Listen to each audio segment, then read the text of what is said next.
Mike Scott, Libertarian Party nominee for Senate for the great state of Maryland. Another simple question for you. What is a military base? A military base is a lot of things to a lot of people. To the people that live on base, it's a community, it's home, it's where your kids go to school, it's where you go to work. It has the commissary, which is a grocery store, and it has the base exchange or the post exchange, depending on if it's Army or Air Force, which is your department store. It's got a liquor store, gas stations, churches. It's got it all. A base is a small community. It's a small town. Those are the people that live there. A base is also force projection. If you need to reach out and touch someone, you put a base in their area, you can deploy troops or planes or whatever you got from said location. It is also maintenance and support for that campaign that I was just talking about. If you got folks going out and conducting warfare or support operations, the base is logistics, maintenance, spare parts, it's all that stuff. To the locals, bases are jobs. People have to fill all those grocery store jobs. They got to come in. They got to work at the commissary, the BX. They got to work at the churches.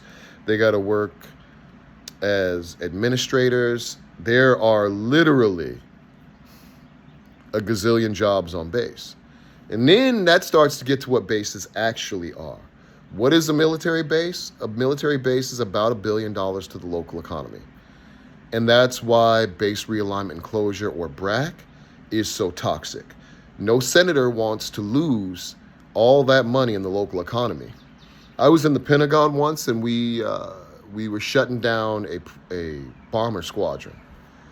And as long as we replaced it with a Predator squadron, nobody cared that we did it. Even though the jobs are completely different, it was a net zero loss of jobs.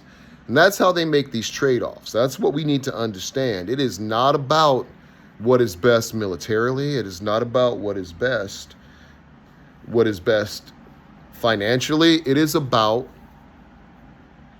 what impacts that district the most, if it's a stateside job. And if it's an overseas base, it's similar, but different. There are different things and different variables they worry about, but it's still an economic flex. It is not just force projection. It is an economic flex. It's $1 billion to the local economy.